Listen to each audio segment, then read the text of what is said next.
भागवत ग्रंथाची डोक्यावर मिरवून मिरवणूक का काढतात?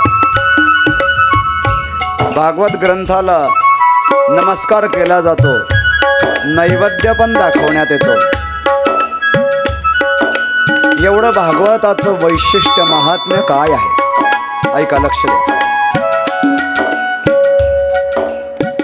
भगवंताच्या अनेक प्रकारच्या मूर्ती असतात, तशी भागवत ही सुद्धा एक मूर्ती आहे. ही शब्दरूपी मूर्ती आहे. नाही लक्षात आलं, पुन्हा लक्ष द्या. भगवंताच्या काही मूर्त्या सोन्याच्या असतात, काही चांदीच्या असतात, काही दगडाच्या, काही लाकडाच्या.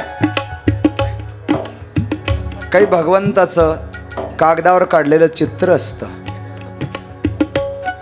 सोन्याची सुवर्णिम मूर्ती, लोखंडाची पाषाण मूर्ती, लाकडाची तिला दारूमयी मूर्ती म्हणतात. मातीची गणपती बाप्पांची मूर्ती विशेष करून मातीची बनवलेली चांगली असते, तिला मृण्मयी मूर्ती म्हणतात. तसं भागवत हे भगवंताची शब्दरूप मूर्ती आहे, त्याला वाङ्मयी मूर्ती म्हणतात. तेनेयं वाङ्मयी मूर्ती प्रत्यक्षा वर्तते हरे. श्रीमद भागवतात शब्द आहे की भागवत ग्रंथ भगवंताची ही शब्दरूप मूर्ती आहे. पोरांनो, शांतता ठेवा. समजलं नाही तरी शांत बसा, आणि असं बसा की तुम्हाला ह्या पुढच्या ज्येष्ठ नागरिकांपेक्षा जास्त समजतंय.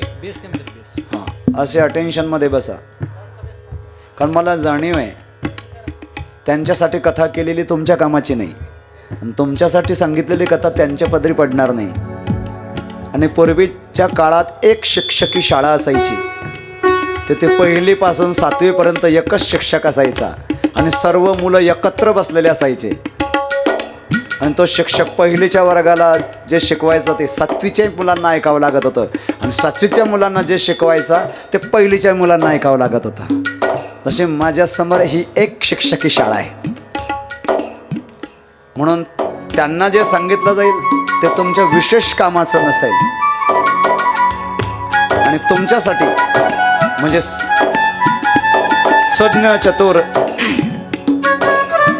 जाणकार श्रोत्यांसाठी जे सांगितलं जाईल ते त्यांच्या क्षमतेच्या पलीकडचं असेल.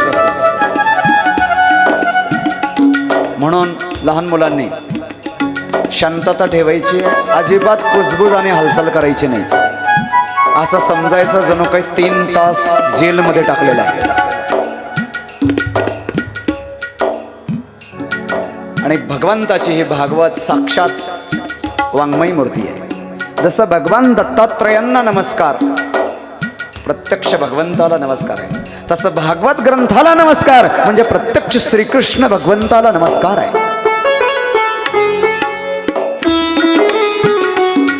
ग्रंथ नवे हा श्रीकृष्ण, ग्रंथ नवे हा श्रीकृष्ण, मन पूर्ण अनन्य होता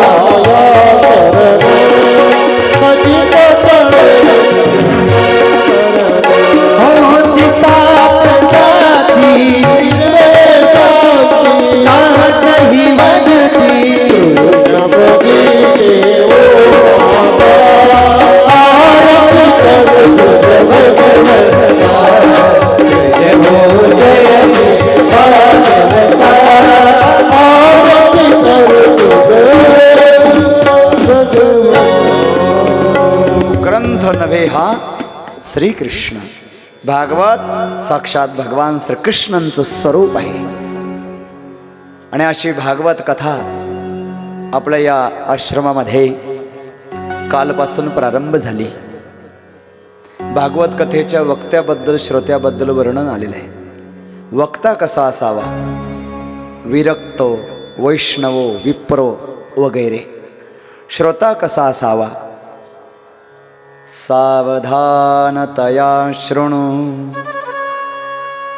श्रोता सावधान असणं आवश्यक आहे. ज्यांचे जवळ मोबाईल असतील त्यांनी सायलेंटला करून घ्या. 2-3 तासांनी आपले काही 2-4 कोटी रुपयांचं नुकसान होणार नाही. सायलेंटला करून. जे कार्यकर्ते असतील त्यांच्यासाठी नाही आहे. ज्यांच्याकडे जबाबदारी या कार्यक्रमाची त्यांच्यासाठी विशेष हा प्रतिबंध नाही आहे. परंतु ज्यांच्यावर कोणतीच जबाबदारी नाही, घरचा फोन आला, पोचले का? पोचणार नाही तर कुठं जाणार? इथं नाही पोचणार तर कुठं तरी पोचणार.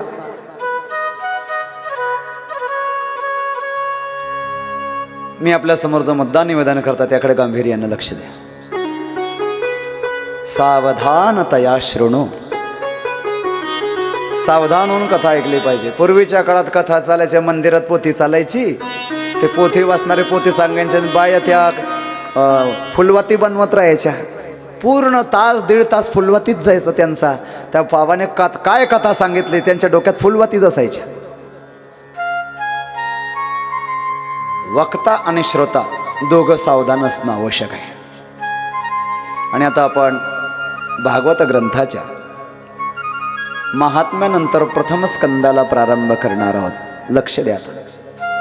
प्रथम स्कंदामध्ये मंगलाचरण आहे. आणि ह्या मंगलाचरणामध्ये आज मंगलाचरणाचा पहिला श्लोक आहे.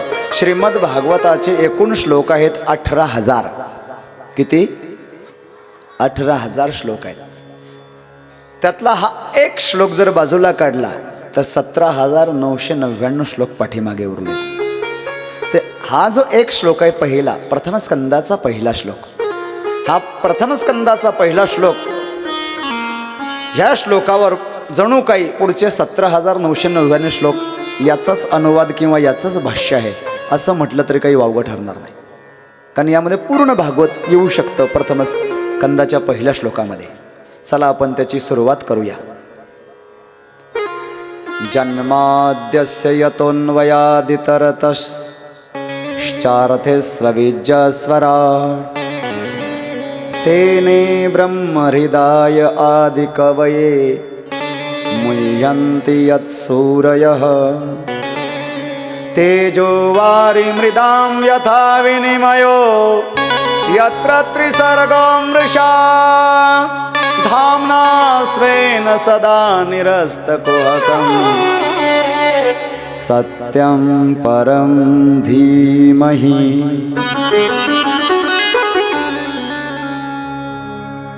मंगलाचरणामध्ये सत्यं परं धीमहि, त्या सत्य स्वरूप परमतत्वाचे आम्ही ध्यान करतो,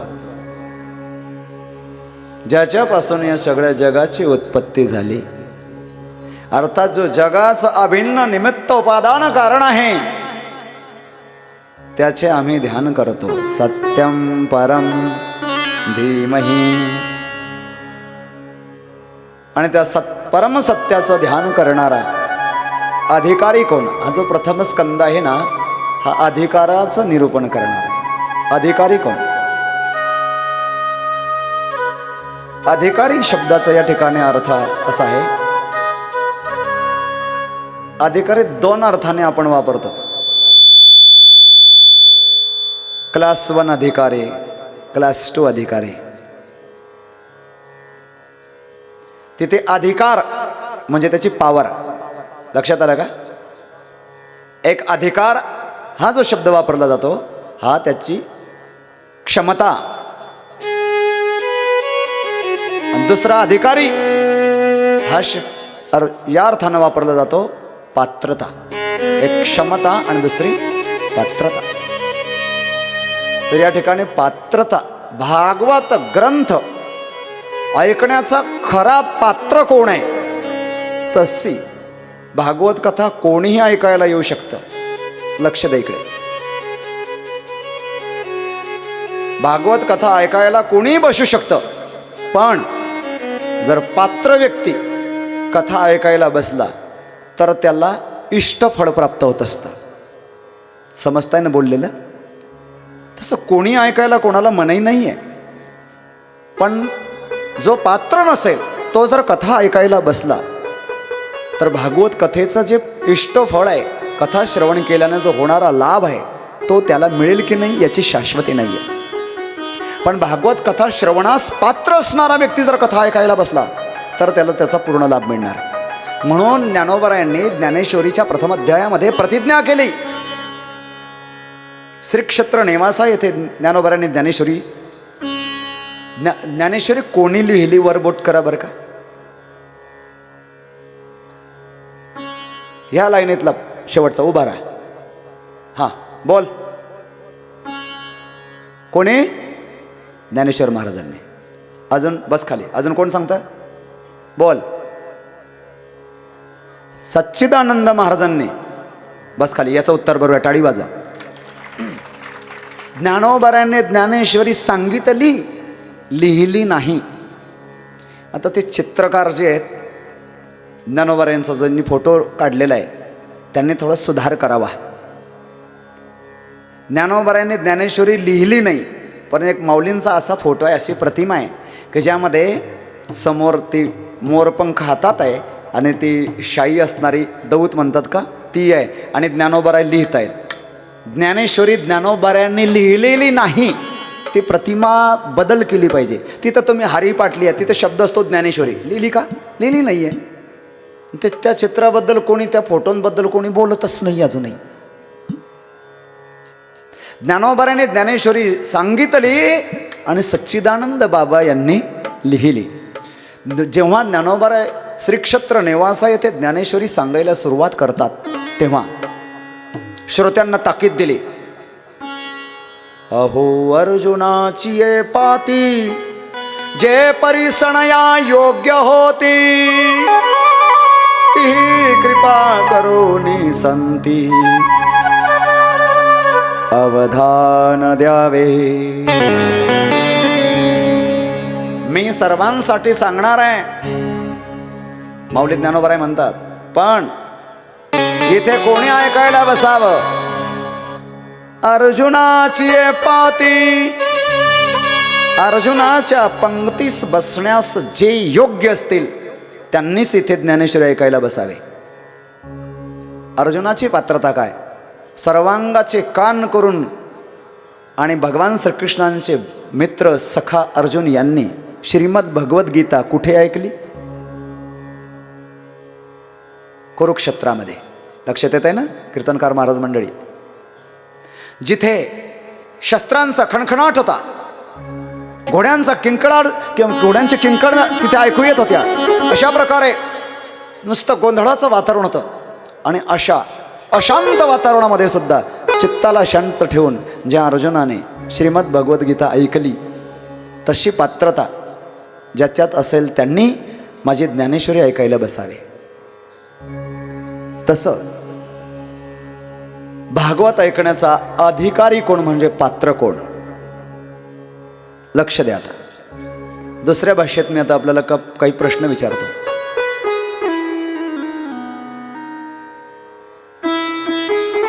परमार्थ करणारा आपण कोणाला समजणार? म्हणजे हा व्यक्ती पारमार्थिक आहे, धार्मिक आहे, हे कशावरून ठरवणार?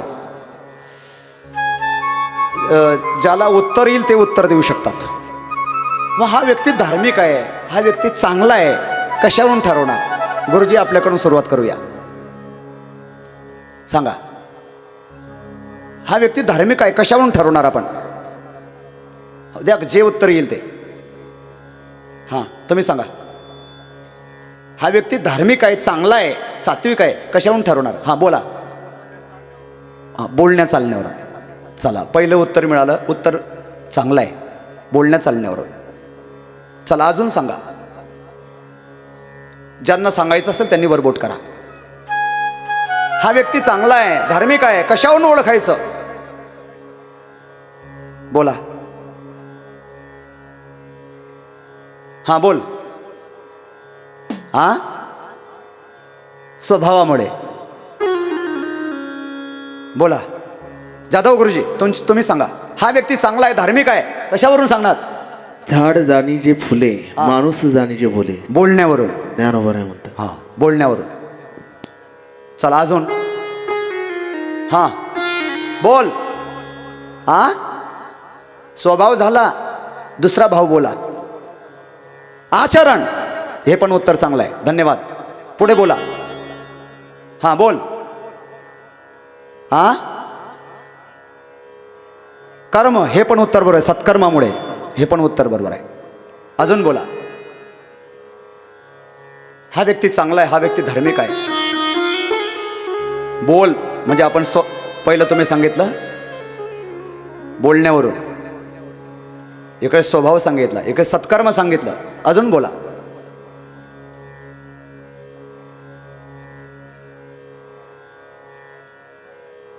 नाही आठवत कोणाला? हा बोल. संस्कारावरून उत्तर चांगलं दिलंय यानं पण. वाजवा, टाळी वाजवा. अजून बोला. अजून कोणाला काही म्हणायचं आहे का? हा व्यक्ती चांगला आहे, कशावरून म्हणणार आपण? हां बोल. गुणावरून, हे पण बरोबर आहे. बोला. जे झालं ते नको बोलू. हां बोल पुढचं. वागणे आचरण एकच झालं, रिपीट नको. हां. गळ्यामध्ये तुळशीची माळा, गोपीचंदनाचा चिडात, हे सुद्धा बरोबर आहे.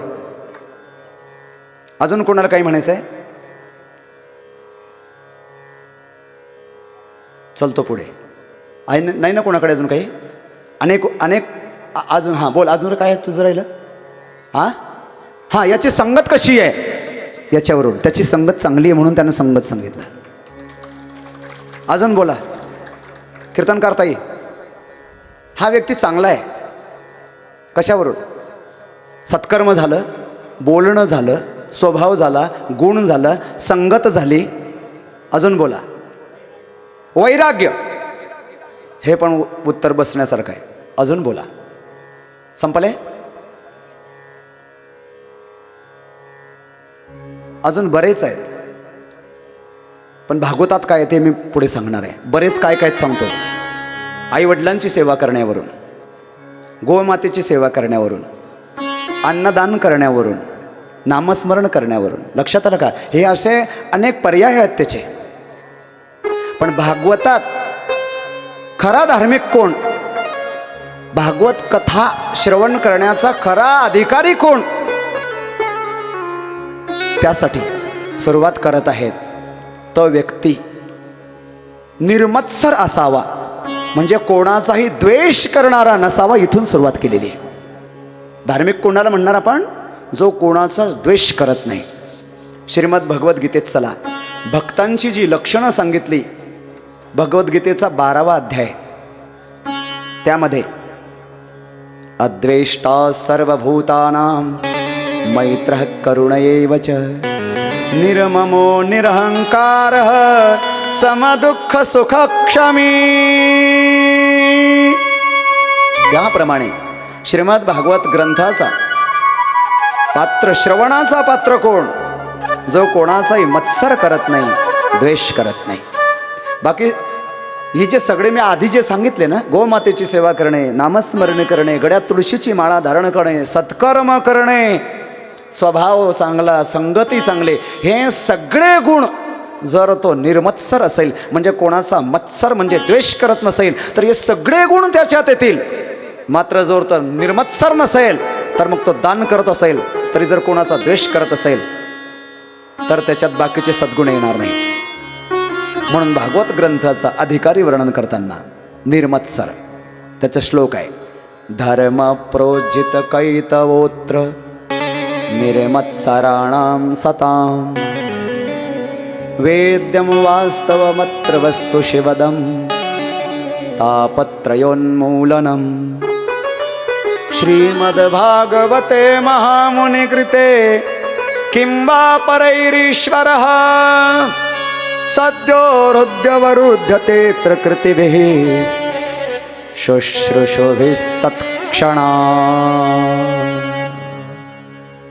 जो कोणाचा निर्वैरः सर्वभूतानां, बाबाजींनी सांगितलं 11व्या अध्यायाचं, त्यांच्याकडे श्रीमद भगवद्गीतेची सेवा आहे ना, सुंदर पुरावा दिला. निर्वैरः सर्वभूतानां यस्स मामेति पांडव, जो कोणाचा द्वेष करत नाही तो व्यक्ती परमार्थाचा अर्थात भागवत कथा श्रवणाचा खरा अधिकारी आहे, खरा पात्र आहे. त्यालाच भागवत कथा श्रवण करण्याचं फळ म्हणजे 7 दिवसात मुक्ती त्यालाच मिळणार. टाळी वाजवायची असेल तर होलसेल वाजवायची. बोला गोपाल कृष्ण भगवान की जय. पुढे लक्ष देऊन ऐका. बऱ्याच जणांचा प्रश्न असतो की परीक्षित राजा 7 दिवस भागवत कथा ऐकून मुक्त झाला. आम्ही तर अनेकदा कथा ऐकली. अरे ऐकली नाही, सांगणाऱ्यांनी अनेकदा सांगितले तेच मुक्त नाही झालेत. ऐकणं तर फार दूर राहिलं. जोपर्यंत निर्वैर निर्मत्सरता हा सद्गुण जीवनात येत नाही तोपर्यंत भागवत पाठ केलं तर पुण्य मिळेल पण उद्धार होणार नाही. पुण्य आणि उद्धार डिवायडेशन दोन्ही बाबी वेगवेगळे आहेत. पुण्याने परलोकात काही दिवस भौतिक सुख मिळेल पण उद्धार नाही होणार. आणि सर्वसामान्य सकाम जीव हा उद्धार आणि पुण्य याच्यातलं अंतर जाणत नाही. जरा समजून घ्या. म्हणून निर्मत्सराणाम सताम, जो निर्मत्सर असेल द्वेषरहित असेल. बघा आपण द्वेष हा जास्त लांबच्यांचा म्हणजे परकीयांचा करत नाही, जे जवळ असतात त्यांचा द्वेष करतो. आता आपण इथे बसलेलो आहोत, आपण उत्तर प्रदेशच्या 50 माणसांचा द्वेष करू का? नाही करणार. पण आपल्या शेजारच्यांच्या 4-5 जणांचा जरूर करणार. आणि आपल्या परिवारातल्याच्या एखाद्याचा तर जरूर करणार. अजून बघा, एखाद्या व्यक्तीला 10-20 कोटीचा नफा झाला उत्तर प्रदेशच्या मध्य प्रदेशच्या, त्याचं आपल्याला जास्त घेणं देणं नाही. पण ज्याचं आणि आपलं जमत नाही त्याला जर 2-4 लाखाचाही नफा झाला, नफा त्याला झाला ना आग याला लागली, आणि भागवत ऐकून काय फायदा होणार? भागवताचं इष्ट फळ मिळेल का?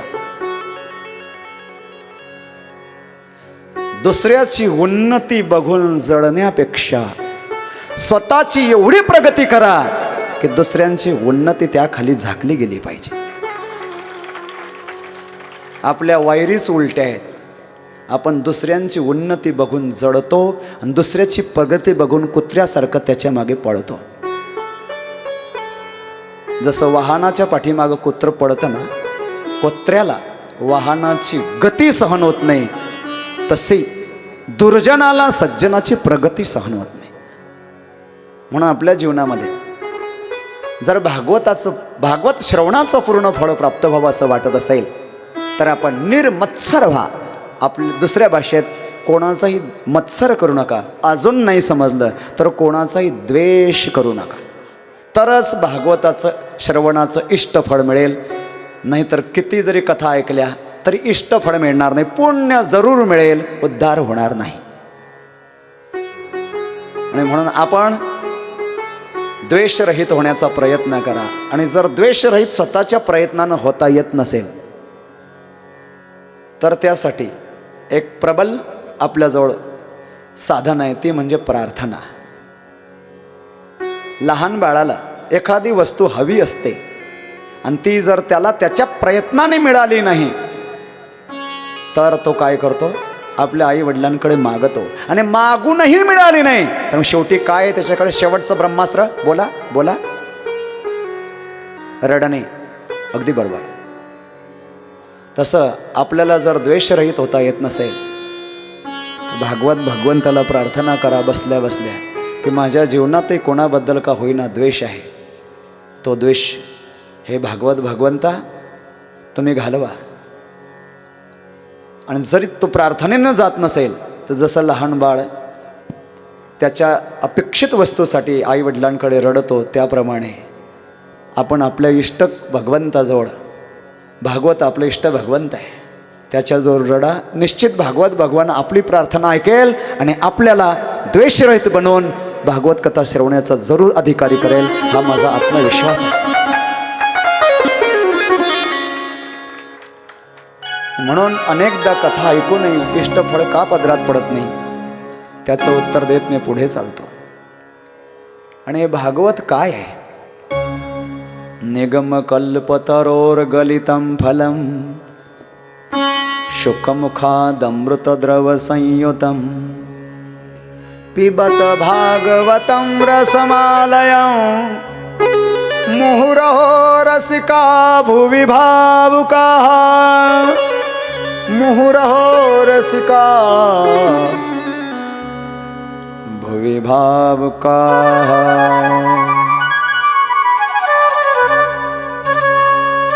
हे वेद रूपी वृक्षाचं मधुर फळ या आरतीमध्ये वर्णन आलेलं आहे. वेद तरुचे मधुर फळ.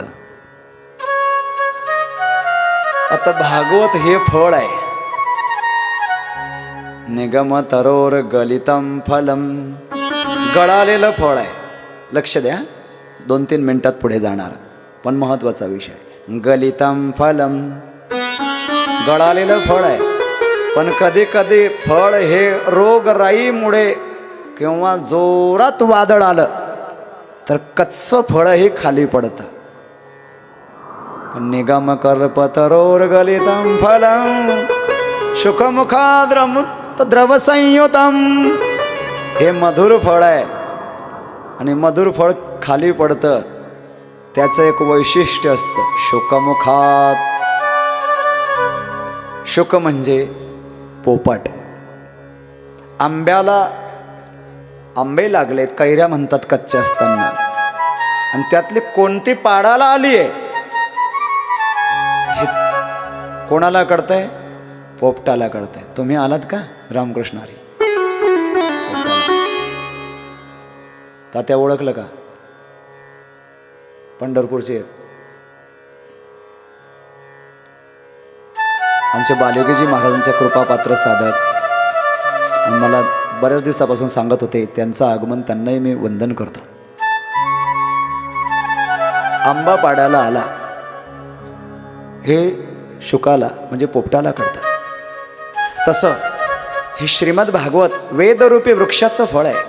हे शुकदेव रूपी पोपटाने चोच मारल्यामुळे, म्हणजे शुकदेव मुनींच्या मुखारविंदातून आणि निसृत झाल्यामुळे ते मधुर झालेलं आहे. मग बघा, फळ आहे, मधुर फळ आहे, शुकदेव रूपी पोपटाने ज्याला चोच मारलेली आहे. गलितम फलम, ते फळ गळालेलं आहे. आता पुढे काय म्हणतात? पिबत भागवतं रसं रसमालयं मुहुरहो रसिका भुवि भावुकाः. भागवत हे फळ आहे. आणि काय म्हणतात? पिबत म्हणजे प्या. फळ पितात का फळ खातात? बोला. फळ खातात आणि रस पितात. बरं, इथे फळ म्हटलेलं आहे. भागवत हे वेदरूपी वृक्षाचे मधुर फळ आहे आणि ते प्या. फळ प्या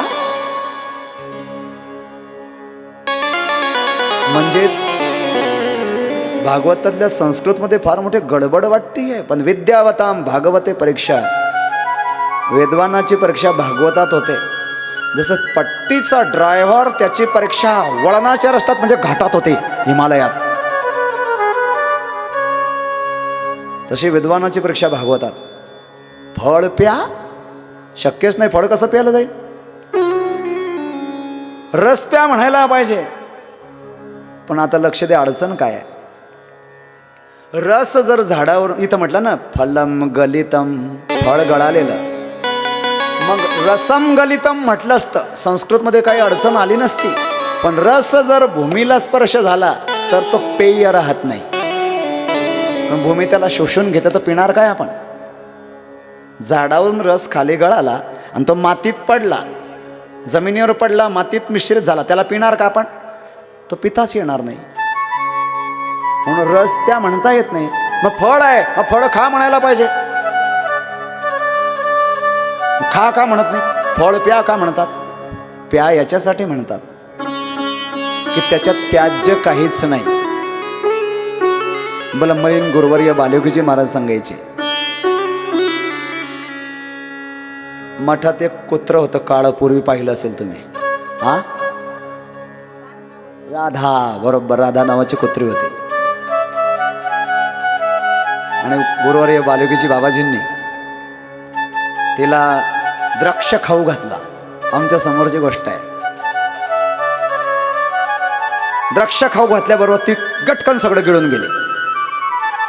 त्याच्यात त्याज्य काहीच नाही, नुसता रस आहे. वरचं आवरण नाम मात्र आहे, आणि ते आवरण सुद्धा त्याज्य नाही, ते सुद्धा ग्राह्य आहे. तसं भागवतात त्याज्य काहीच नाही, सगळा रसच रस आहे. वरचं आवरण जे आहे ते नाम मात्र आहे. म्हणून प्या म्हटलं. पिबत भागवतम रसम रसमालयम. आणि ह्या रसाचं आलय म्हणजेच मोठं ठिकाण आहे, मोठं दुकान आहे. कधी न संपणारा हा रस आहे. हा रस प्या. हा रस कुठे प्रवाहित झाला?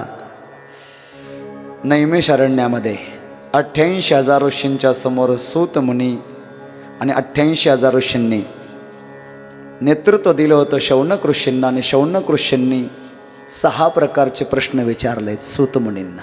किती प्रश्न? 6. लक्ष द्या. त्याच्यातला पहिला प्रश्न,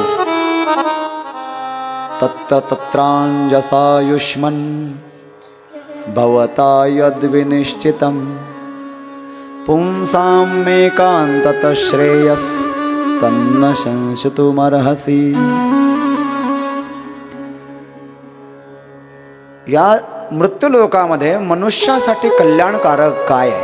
पहिला प्रश्न संक्षिप्त बोलायचं ठरलं तर, किं श्रेयः शास्त्रासारकः स्वावतार प्रयोजनं किं कर्म के अवताराश्च धर्मः कः शरणं गतः. पहिला प्रश्न, किं श्रेयः, कल्याणकारक काय आहे? सर्वसामान्य माणसाला जर आपण विचारलं, संसारी देहासक्त व्यक्तीला कल्याणकारक काय आहे? जो व्यक्ती नेहमी आजारी असेल त्याला जर विचारलं कल्याणकारक काय आहे, आजार जाणं हेच कल्याणकारक त्याला वाटेल. जो गरीब आहे, ज्याच्याकडे धन नाही, त्याला धन मिळालं की त्याला असं वाटतं माझं कल्याण झालं. 2-3 प्रकाराच्या डिग्र्या संपादन केल्या, double triple MA MCOM MSc वगैरे झालेला आहे, नोकरीच लागलेली नाही, त्याला नोकरीचा कॉल आला की त्याला काय वाटतं माझं कल्याण झालं. नैतिक क्षेत्रामध्ये इलेक्शनला उभा राहिलेला आहे, निवडून आला की त्याला वाटतं माझं कल्याण झालं. लक्ष द्या. पण हे सगळे जरी लौकिक क्षेत्रामध्ये याला आपण कल्याण समजत असलो तर हे कल्याण नाही, हे बंधन आहे. मग कल्याण काय आहे असा प्रश्न विचारला असता, कृष्ण भक्ती परम श्रेयः. श्रेयः किम? कृष्ण भक्ती. भगवान श्रीकृष्णांची प्रेम लक्षणा भक्ती प्राप्त होणं हेच खरं श्रेय म्हणजे कल्याण आहे, कल्याणकारक आहे. चला पुढचा प्रश्न घेतो मी. शास्त्रासारकः, शास्त्रांचं सार काय आहे? 4 वेद 6 शास्त्र, चहुवेदी जाणं 6 शास्त्री कारण. हो चहुवेदी जाणं 6 शास्त्री कारण. हो चहुवेदी जाणं 6 शास्त्री कारण. चहुवेदी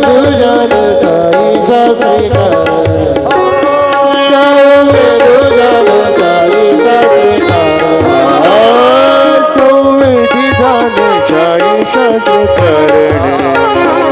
चौवेदी जाणे 6 शास्त्र करणे. पोरारे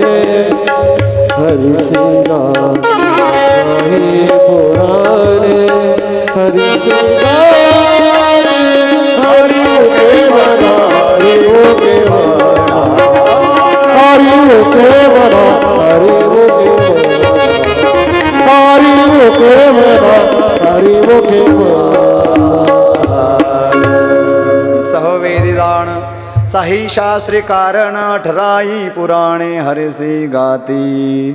शास्त्रांचा सार काय आहे तर भगवंताचे गुणगान गाणे. शास्त्रांचा सार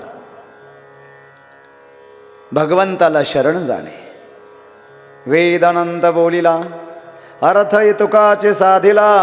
विठोबाशी शरण जावे निजनिष्ठे नाम गावे. भगवत शरणागती ही शास्त्रासारह. भगवंताला शरण जाणे आणि भगवंताचे गुण गाणे हे शास्त्रांचं सार आहे. पुढचा प्रश्न, स्वावतार प्रयोजनम. भगवंत जे अवतार घेतात त्याचं प्रयोजन काय आहे तर प्रयोजनम सताम रक्षा. आपल्या आश्रित सत्पुरुषांचं संरक्षण करणे हे भगवंताच्या अवताराचं प्रयोजन आहे. पुढचा प्रश्न, किम कर्म. भगवंताचं कर्म काय आहे. कर्मसृष्ट्यादी लक्षणम. सृष्टीची उत्पत्ती करणं, सृष्टीला सांभाळणं, शेवटी सृष्टीचा संहार करणं हे भगवंताचं कर्म म्हणजे कार्य आहे. त्यानंतर पुढे के अवताराश्च. अवतार किती आहेत तर अवतार श्रीमद भागवतात 24 अवतार सांगितलेले आहेत. वारकरी संप्रदायात संत परंपरेमध्ये भगवंताचे अवतार 10 सांगितले आहेत. 10 गर्भवास सोशी वनमाळी. पण श्रीमद भागवतामध्ये 24 अवतार. त्याच्यातलं पहिला अवतार आणि शेवटचा अवतार लक्षात ठेवा. मी बोलतो 24 नावं तुम्ही मोजत चला. मी सुरुवात करतोय त्याच्यातला पहिला अवतार आणि शेवटचा 2 तरी लक्षात ठेवा. चला सुरुवात करतोय. अटेन्शन पोरांनो, सावधान. मोजा हा, फक्त मोजायचं तुम्ही 1 2 3 असं. सनकादिक, वराह, नारद, नरनारायण, कपिल, दत्तात्रेय, यज्ञ, ऋषभदेव, पृथु, मत्स्य, कच्छ, धन्वंतरी, मोहिनी, नृसिंह, वामन, परशुराम, व्यास, श्रीराम, बलराम, कृष्ण, बुद्ध, हंस, हयग्रीव, कलंकी. असे मोजायला लावले ना रात्रभर तरी मोजत बसतील. किती अवतार झाले रे. 24. पहिला कोणता. सनकादिक. काही पोरींनी लिहिला पहिला अवतार सनकादिक आणि शेवटचा कलंकी किंवा कलकी. हे 24 अवतार भागवतात आहेत. 5 प्रश्न झाले आणि शेवटचा प्रश्न, धर्मकः शरणागतः. जेव्हा भगवान श्रीकृष्ण परमात्म्याने आपली लीला संवरण केली, अर्थात निजधामा न गेले, तेव्हा धर्म कोणाला शरण गेला तर धर्मो भागवते स्थितः. धर्म भागवताच्या आश्रयाने राहिला. भागवत शब्दाचे अनेक अर्थ होतात. त्याच्यामध्ये भागवत शब्दाचा एक अर्थ भगवतः इदम इति भागवतम. भगवंताचे जे कोणी असतील, भगवंताचे आयुध, त्याच्या आश्रयाने धर्म राहिला. भगवंताचे स्वरूप, त्याच्या आश्रयाने धर्म राहिला. भगवंताचे भक्त, त्यांनाही भागवत म्हणतात, त्यांच्या आश्रयाने धर्म राहिला. भगवंताचं वर्णन करणारा, भगवंताची वाङ्मयी मूर्ती असणारा ग्रंथ भागवत, त्याच्या आश्रयाने धर्म राहिला. आणि जो धर्म श्रवण करतो तो व्यक्ती धार्मिक होत असतो. म्हणून भागवताच्या आश्रयाने धर्म राहिला. धर्मो भागवते स्थित. अशा प्रकारे 6 प्रश्नांचे उत्तर देत चला पुढे. आणि प्रथम स्कंदामध्ये भागवत कसं निर्माण झालं, ज्या भागवताच्या आश्रयाने हा धर्म स्थित आहे, ते भागवत कसं निर्माण झालं याची कथा. लक्ष द्या. आता सरस्वती नदी. भागवतात अनेक नद्या बदलतात. आता कोणती नदी आली. सरस्वती नदी. सरस्वती नदीच्या किनारी शम्याप्राश नावाच्या आश्रमामध्ये व्यास ऋषी 17 पुराणांचं आणि संकलन करून 17 पुराणांची निर्मिती करून महाभारतासारखा विशाल ग्रंथ तो सुद्धा निर्माण करून आपल्या आश्रमात बसली असते. वेदाचे 4 विभाग केलेले, महाभारतासारखा मोठा विशाल ग्रंथ लिहिला, 17 पुराणांची निर्मिती केली. कोणी? व्यास ऋषींनी. जिथे आपण एकाच शाखेमध्ये म्हणजे आर्टमध्ये सुद्धा पूर्ण प्रवीण नसतो, पण वेद व्यास ऋषींनी 17 पुराणं, केवढी मोठी श्लोक संख्या होती. आता आपल्याकडे आणि वेळ नाही आणि बाकीच्यांच्या कामाचाही तो विषय नाही. पोरांनो शांत रे, शांत. ताट बसा, ताट. कोणता आश्रम सांगितला व्यास ऋषींचा? अरे नाव तर लक्षात ठेवा. शम्य, संध्याकाळ नाही, शम्यप्राश. कोणती नदी? हा, असं पक्क लक्षात ठेवा. मी कधी विचारेल आणि कोणालाही उभं करेल बरं. लक्ष देऊन आहे का? तुम्हाला असं वाटतं माझं लक्ष नाही, प्रत्येकावर लक्ष आहे. वेदाचे 4 विभाग केले, ऋग्वेद, सामवेद, यजुर्वेद, अथर्ववेद. 17 पुराणं लिहिली. 18वं याच्यासाठी बोलत नाही की भागवत अजून तयार केलेलं नव्हतं. महाभारतासारखा मोठा विशाल ग्रंथ लिहिला, पण व्यास ऋषींना समाधान नाही. त्यांना असं वाटत होतं अजून काहीतरी आपल्याला मिळवायचं राहिलेलं आहे, काहीतरी आपल्याजवळ कमी आहे. लक्ष द्या, व्यवहार क्षेत्रामध्ये धन मिळालं की मनुष्य स्वतःला तृप्त झाला असं समजतं, पण श्रीमद भगवद्गीतेमध्ये आणि इतर शास्त्रांमध्ये एतद् बुद्ध्वा बुद्धिमान स्यात् कृतकृत्यश्च भारत, हे जाणल्यानंतर, हे ज्ञान प्राप्त केल्यावर व्यक्ती कृतकृत्य होतो, बुद्धिमान होतो.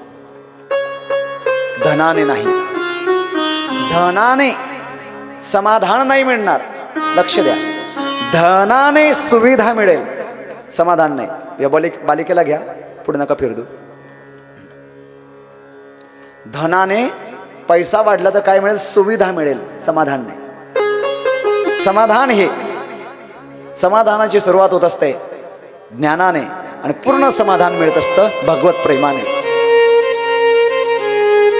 वेदव्यास ऋषींजवळ एवढा ज्ञानाचा संग्रह आहे तर देखील त्यांना पूर्ण समाधान नाही आहे.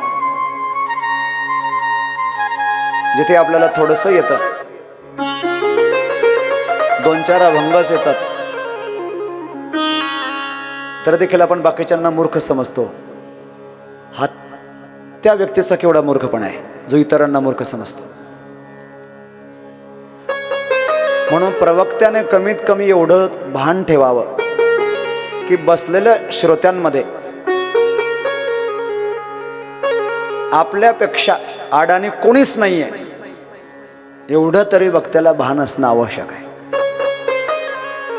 आणि त्याची समज लहानपणापासून देणं आवश्यक आहे. आणि जर हे नसेल तर तो वक्ता इतरांना मूर्ख समजायला लागतो. हे त्याचं फार मोठं अज्ञानपण आहे. लक्ष द्या, एवढा मोठा ज्ञानाचा साठा असणारे वेदव्यास ऋषी, त्यांना समाधान नाही. आणि जेव्हा एखादा निर्मळ मनाचा व्यक्ती, त्याच्यावर काहीतरी मानसिक संकट येतं, त्यावेळेला ते संकट भगवंताला स्वतःचं वाटतं. व्यास ऋषींना समाधान नाही आहे, याची संवेदना जेवढी व्यास ऋषींना अंतःकरणात उमटली तेवढीच माझ्या भगवंताला उमटली. जे व्यास ऋषीला समाधान नाही आहे. आणि मग नारद मुनींना सांगितलं, नारद मुनी जाओ, व्यास जी की समस्या सुलझाओ. म्हणून आपण जर संकटात असणार आणि आपला जर देवावरती पूर्ण विश्वास असेल आणि आपण जर निर्मत्सर अद्वेष्ट असणार तर आपली चिंता त्याला असते जो सर्वांची चिंता करतो. आणि व्यास ऋषींची चिंता जी व्यास ऋषींना वाटायला लागली, जितक्या प्रमाणात त्यापेक्षा अधिक प्रमाणात भगवंताला वाटायला लागली. आणि भगवंतांनी पाठवलं कोणाला? नारद मुनींना. नारायण नारायण श्रीमन्नारायण नारायण हरी हरी. नारायण नारायण भजमन नारायण नारायण नारायण नारायण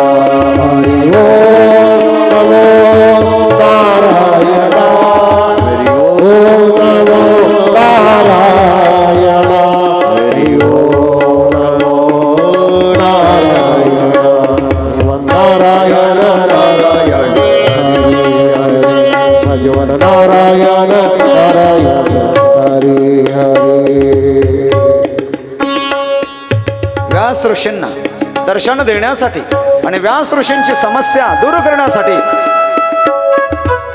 भगवान नाम संकीर्तन करत करत नारद मुनींचं आगमन व्यास ऋषींच्या आश्रमाकडे. व्यास ऋषींनी दुरूनच पाहिलं, स्वागत करण्यासाठी बाहेर आले. नारद मुनींना अभिवादन केलं. व्यास ऋषींनी नारद मुनींना उंच आसनावरती बसवलं आणि व्यास ऋषी त्यांच्या चरणाजवळ बसले. अरे काय विनम्रता असेल व्यास ऋषींच्या अंतःकरणामध्ये.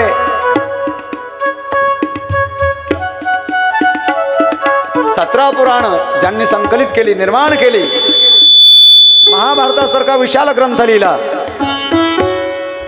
जेवढी मोठी ग्रंथ संपदा ज्यांनी तयार केली, त्यांच्यात नम्रता केवढी आहे. नारद मुनींच्या चरणाजवळ बसले, केवढी विनम्रता आहे. आणि असा जो विनम्र असेल तोच भगवंताचा लाडका प्रिय ऐकांतिक भक्त होत असतो. आणि नारद मुनींना व्यास ऋषींनी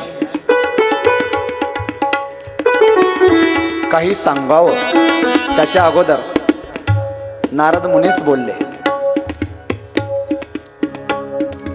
पाराशर्य महाभाग भवत कच्चिदात्मना पारितुष्यते शारीर आत्मा मानस वा. हे व्यासजी, आपण शारीरिक आणि मानसिक दृष्ट्या संतुष्ट आहात ना?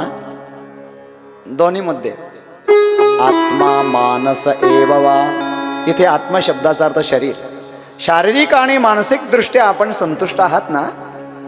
आपण म्हणतो ना आपल्या भाषेत बरं आहे का, आणि आपण उत्तर देताना आणि प्रश्न करणारा प्रश्न करतो ते सगळं बाह्य जगताला धरून बोलतोय. बरं आहे का? हो, खाऊन पिऊन सुखी आहे, व्यवहार क्षेत्र झाला. अंतःकरणात जर जल नसेल, शोक संताप असेल तर ते बरं नाही. व्यास ऋषींनी स्पष्ट सांगितलं, माझ्या अंतःकरणात काहीतरी कमतरता जाणवतीये. इथे फार मोठं विस्तारानं वर्णन आहे. मला काहीतरी प्राप्त करायचं होतं, ते प्राप्त करायचं राहिलेलं आहे, म्हणून मानसिक दृष्ट्या मी संतुष्ट नाही, समाधानी नाही. कारण काय? नारद मुनींनी सांगितलं, तुम्ही भगवंताचे गुणानुवाद प्रायशः विशेष करून भगवंताचे गुण वर्णन केले नाहीत, अर्थात भगवंताचं चरित्र वर्णन केलं नाही. मग महाभारतात केलं मी. महाभारतात जे चरित्र वर्णन केलं ते ऐतिहासिक दृष्टीने आणि ऐश्वर्य प्रधानतेने वर्णन केलं.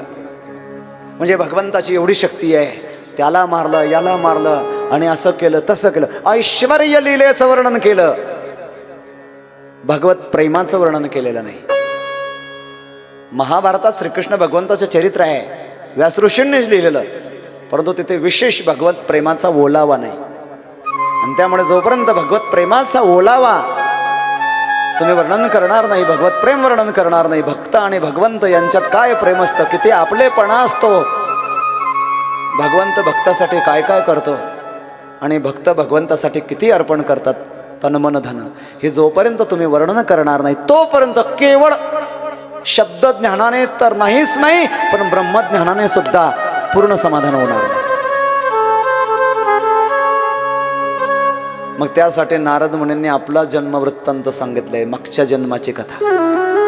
मला जो लाभ झाला तो भगवंताच्या भक्तांपासूनच लाभ झाला. लक्ष द्या, शांतता ठेवा. कोणीही पुढे काही क्षण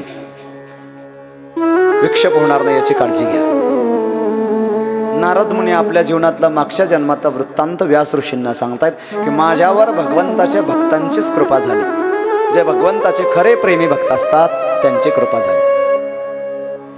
नारद मुनी सांगतायत, आता जेव्हा इथे मी शब्द येईल ना, आता काही वेळ तो नारद मुनींचा असेल, म्हणजे नारद मुनी बोलत असते त्याच्यात. हे व्यासजी, मी मागच्या जन्मामध्ये दासी पुत्र होतो. इथे मी म्हणजे कोण? आता नारद मुनी. मी बालक असतानाच माझे वडील बालपणीच वारले. म्हणजे कोणाचे लक्षात येते ना? नारद मुनींचे. आई शेजारी एक श्रीमंत सावकार होता, त्याच्याकडे धुणी भांडी करायला जायची. त्याच्यातून आई आपली पोटाची खळगी भरायची. मी लहान होतो आणि अचानक माझ्या भाग्याचा उदय झाला. माझी आई ज्या घरी धुणी भांडी करायला घरकाम करायला जायची त्या श्रीमंत सावकाराच्या घरी चातुर्मासाच्या निमित्ताने त्या श्रीमंत सावकाराने संत मंडळीला बोलवलं आणि चातुर्मास संत थांबतील आणि सत्संग कथा कीर्तन प्रवचन करतील अशा प्रकारचं भव्य दिव्य आयोजन केलं. आणि त्यामध्ये माझ्या आईला तिथे एक सेवा मिळाली. त्या संतांचं निवासस्थान स्वच्छ करायचं, तिथे स्वयंपाक बनवायचा, त्यांची उष्टावळी काढायची, त्यांची पात्र धुवून द्यायची. आणि आईसोबत मी सुद्धा जात होतो. कोण सांगतायत? नारद मुनी. आई तिथलं काम करून निघून यायची, पण मला काही काम नसायचं आणि मी लहान होतो, त्यामुळे मी तिथंच थांबायचो. आणि ते संत मला जवळ बोलायचे, त्यांच्या जवळ बसवायचे, त्यांची ती भगवत पूजा बघायचो आणि त्यांच्या पूजेमध्ये मी सुद्धा तल्लीन होऊन जायचो. मला त्या त्यांनी केलेल्या पूजेच्या त्या प्रत्यक्ष श्री विग्रहामध्ये साक्षात भगवत दर्शन व्हायचं. कधी कधी पूजा करणाऱ्याला जे दर्शन होत नाही ते पूजा करणाऱ्याचं दर्शन करणाऱ्याला दर्शन होतं. ते भगवंताला नैवेद्य दाखवायचे. मला प्रत्यक्ष वाटायचं की भगवंत तो नैवेद्य स्वतः खात आहे. दुपारी ते संत पुराण वाचन करायचे, मी त्याच्यात तल्लीन होऊन जायचो. जेव्हा संकीर्तन व्हायचं तेव्हा तर मी देहभान अर्पून स्वतःला विसरून जायचो. असे बरेच दिवस गेले. एके दिवशी त्या संतांनी आम्हाला एक मंत्र दिला, तो वासुदेव गायत्री मंत्र. नमो भगवते तुभ्यं वासुदेवाय धीमहि प्रद्युम्नाय निरुद्धाय नमः संकर्षणाय च. हा वासुदेव गायत्री मंत्र त्या संत महात्म्यांकडनं माझ्या आईला आणि मला मिळाला. अजून काही दिवस गेले आणि एके दिवशी त्यांचं उच्छिष्ट सेवन करण्याचा योग आला. उच्छिष्ट शब्दाचे उष्ट असा एकच अर्थ न घेता अनेक अर्थ होतात. उत्कृष्टम शिष्टम इति उच्छिष्टम. त्यांच्या मुखारविंदातून आलेली अमृत वचन आली मुखावाटे अमृत वचने, तेच खरं उच्चिष्ट आहे. अन्नाचं उच्चिष्ट सेवन करण्याकरता तेवढी प्रगाढ श्रद्धा लागते. जर तेवढी श्रद्धा नसेल